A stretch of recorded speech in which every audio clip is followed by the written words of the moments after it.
Today's mobster is a man who went from being a soldier in the Genovese crime family to becoming an FBI informant. He was the man who brought down one of the most powerful crime bosses of all time. This is the story of Sammy Gravano. Sammy grew up in Brooklyn, New York in the 1950s. His father ran a numbers racket, and his brother was a capo in the Colombo crime family. So it wasn't surprising when Sammy got involved with organized crime. When he was just 18 years old, he joined the Genovese crime family and became a soldier under Joe Colombo. For the next decade, he committed crimes for the family. But we don't know what they were, because it's not public knowledge. It was only after he became an informant that the FBI started keeping tabs on him. In 1984, the FBI sent an undercover agent to infiltrate the Genovese crime family. His name was Joseph Pistone.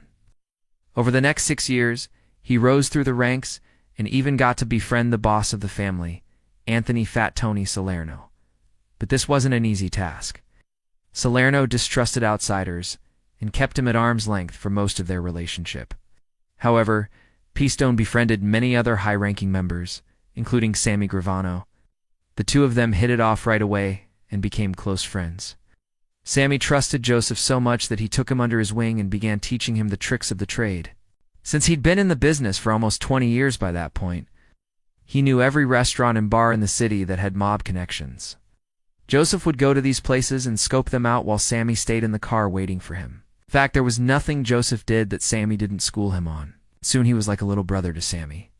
However, the FBI had no idea that Sammy was teaching Joseph. They were only watching Joseph and assumed that he was teaching Sammy how to become a mobster. Everything changed when Fat Tony was arrested in a massive FBI sting operation called Operation Pizza Connection. They busted over 60 mobsters that day, including Joseph. At first, Sammy tried to stay loyal and visited his friend in prison.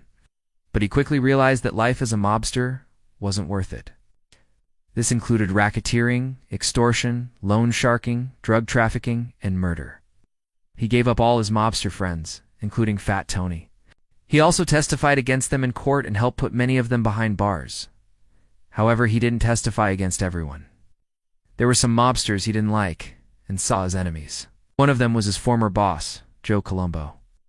In 1991, Colombo was indicted on racketeering charges.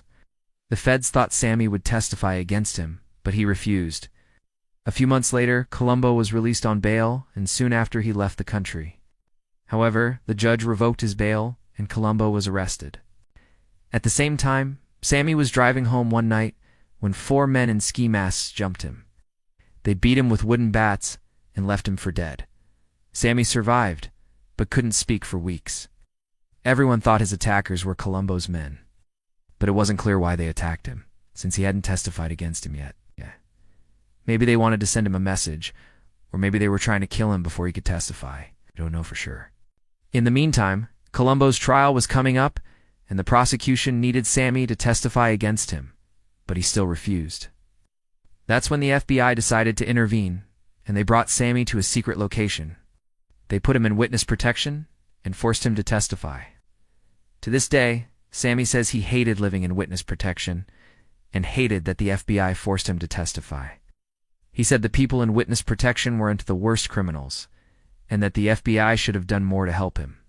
He also said that the FBI wouldn't let him testify over the phone or from another state, which was a mistake. He said if they let him do it over the phone, Joe Colombo wouldn't have been convicted. After giving his testimony, Sammy returned to his normal life, but it wasn't the same. He was always looking over his shoulder, wondering if someone was following him. He also had nightmares about being beaten up again. However, he never went back to his old life. Instead, he reinvented himself and tried to make an honest living. He opened a car dealership and worked as a used car salesman. However, his past always seemed to come back and haunt him. In 1997, Fat Tony was released from prison and returned to his lavish lifestyle. Soon after, Sammy was hanging out with Fat Tony again, and people started to wonder if he'd become an undercover mobster. However, that wasn't the case. Sammy was actually working as an informant again, this time for the Gambino crime family. He helped them take down Fat Tony once and for all. In 2002, Fat Tony was given a 100-year sentence for racketeering. But it was unlong before he got sick with cancer and died in prison just 3 years later. Around this time, Sammy realized that he'd made a big mistake. He told the FBI everything he knew about the Genovese crime family, but he never told them anything about the Gambino crime family. He thought that if he gave up the Gambino family, they'd put him in witness protection again. But he was wrong. They just gave him another choice. They told him he could either testify against the Gambinos or face criminal charges himself. At this point, Sammy had no choice. He'd already given up his old friends and couldn't go back to that life, so he agreed to testify. He gave up many of the Gambino crime family's secrets, including information about John Gotti. In 2008, Sammy was back in court testifying against mobsters. It was like old times. However, this time he was on the other side. Now that he'd given up both the Genovese and Gambino families, Sammy expected the FBI to protect him. But they didn't. They believed they'd thrown him under the bus and abandoned him. And in a way, they had. They didn't want Sammy getting hurt, so they decided not to protect him. Instead, they hoped that the mob would leave him alone now that he'd given up so much information. But the mob didn't forget about Sammy. Just a few months after he testified against the Gambinos, he was beaten up again. This time he had to be hospitalized. Everyone knew that the Gambinos were behind the attack, but no one could prove it. So they let Sammy out of the hospital and sent him back to his normal life.